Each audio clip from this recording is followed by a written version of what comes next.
Si en 4 jours, 4 poules pondent 4 œufs, combien d'œufs pondront 8 poules en 8 jours?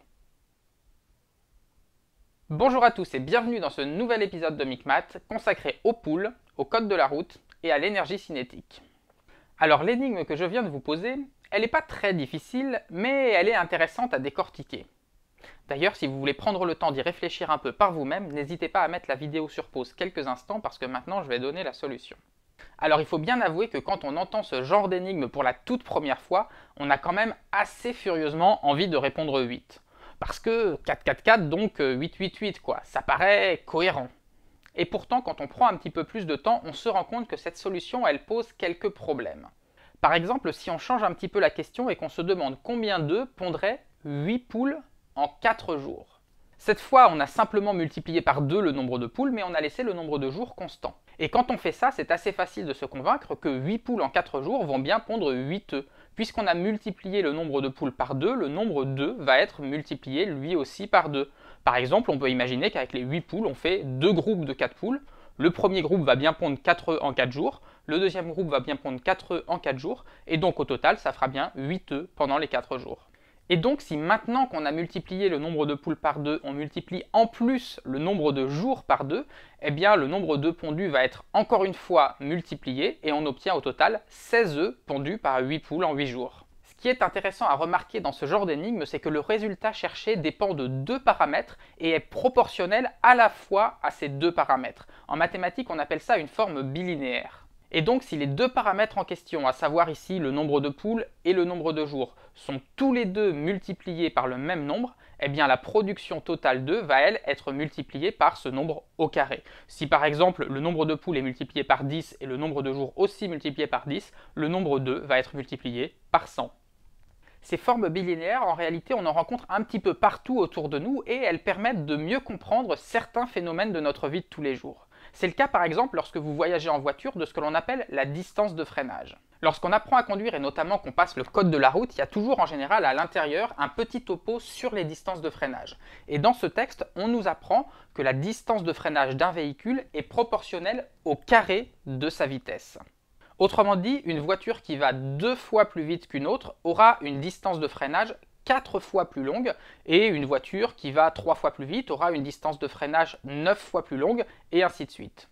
À première vue, ce phénomène il peut sembler assez étonnant et pourtant quand on fait freiner des voitures, eh bien, on se rend compte que c'est bien ça qui se passe. Ce problème des distances de freinage, il est relié à ce que l'on appelle en sciences physiques l'énergie cinétique. Lorsque vous avez un objet quelconque qui bouge, il possède du fait de son mouvement une certaine énergie, c'est ça qu'on appelle son énergie cinétique. Et on nous dit en sciences physiques que la formule qui donne l'énergie cinétique d'un objet qui bouge est donnée par la formule 1 demi de m fois v carré, où m est la masse de l'objet et v sa vitesse. Ce que nous dit cette formule, c'est que si vous prenez par exemple deux objets qui vont exactement à la même vitesse, mais que l'un est plus lourd que l'autre, disons par exemple 2 fois plus lourd, eh bien cet objet 2 fois plus lourd va contenir 2 fois plus d'énergie. Et ça paraît relativement raisonnable, puisque pour le faire aller à cette vitesse, il aura fallu le pousser 2 fois plus fort. Mais si l'on prend maintenant deux objets qui ont exactement la même masse, mais dont l'un va, disons, 3 fois plus vite que l'autre, eh bien ce que nous dit cette formule, c'est que son énergie cinétique n'est pas simplement 3 fois plus importante, mais elle est 9 fois plus importante, puisque la vitesse est mise au carré dans la formule. Autrement dit, on constate que la formule de l'énergie cinétique est bien cohérente avec le phénomène que l'on observe des distances de freinage. Oui, mais pourquoi c'est vrai ? On constate bien dans les faits que ça marche, mais est-ce que l'on ne pourrait pas aussi comprendre de manière logique d'où sort ce terme au carré? Eh bien c'est là que nos poules et nos formes bilinéaires vont pouvoir nous aider. Ce qu'il faut remarquer pour comprendre ça, c'est que la distance que parcourt un véhicule dépend de deux paramètres, la vitesse et le temps. Si par exemple vous prenez deux véhicules qui roulent à la même vitesse, mais dont l'un va rouler 2 fois plus longtemps, eh bien il ira 2 fois plus loin. Si maintenant vous prenez deux véhicules qui roulent pendant le même temps, mais dont l'un va 2 fois plus vite que l'autre, eh bien il ira aussi 2 fois plus loin. Et si maintenant vous combinez les deux, et que vous prenez deux véhicules dont l'un va à la fois 2 fois plus vite, et pendant 2 fois plus longtemps, eh bien il ira cette fois 4 fois plus loin.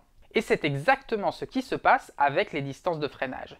Imaginez par exemple que vous avez deux véhicules, l'un qui va à 30 km/h et l'autre qui va à 90 km/h. Et imaginez que ces deux véhicules freinent avec la même intensité et qu'ils perdent par exemple 10 km/h par seconde.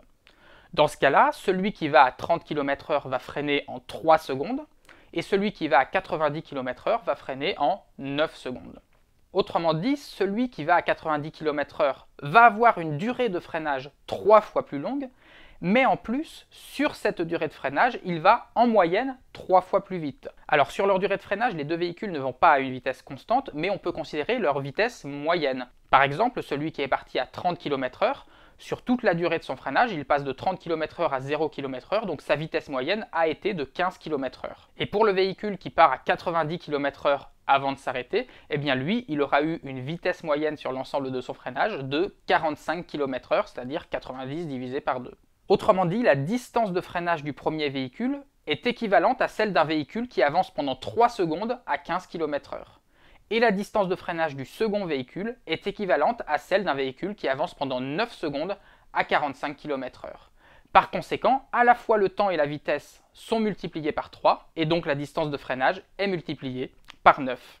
Et plus précisément, si on fait les calculs, la distance de freinage du premier véhicule va être de 12,5 mètres, tandis que celle du second va être de 112,5 mètres, ce qui est bien 9 fois plus. De cette façon, la bilinéarité permet d'expliquer le phénomène des distances de freinage, ainsi que le carré que l'on trouve dans la formule de l'énergie cinétique. Alors rapidement, juste avant de conclure, vous vous demandez peut-être d'où vient le 1,5 dans cette formule. Eh bien en réalité, quand on regarde des formules de sciences physiques, il y a toujours en général une constante devant, et cette constante, elle n'est pas si importante que ça parce qu'elle dépend des choix des unités qu'on a fait. Par exemple, ici, l'énergie cinétique se mesure en joules, la masse de l'objet se mesure en kilogrammes et sa vitesse se mesure en mètres par seconde.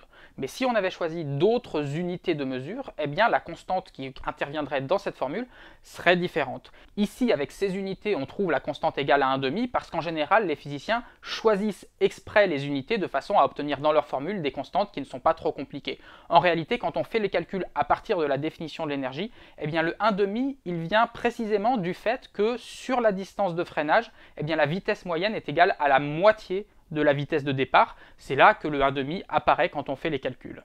Voilà, cette vidéo est maintenant terminée. Comme d'habitude, si elle vous a plu, n'hésitez pas à la partager un maximum sur internet ou ailleurs, partout où il y a des gens que ça peut intéresser. Comme d'habitude aussi, je vous mets juste en dessous les différents liens pour pouvoir me suivre sur les réseaux sociaux, pour pouvoir vous abonner à la chaîne ou me soutenir sur Tipeee. Et moi, je vous dis à bientôt pour de nouvelles aventures mathématiques.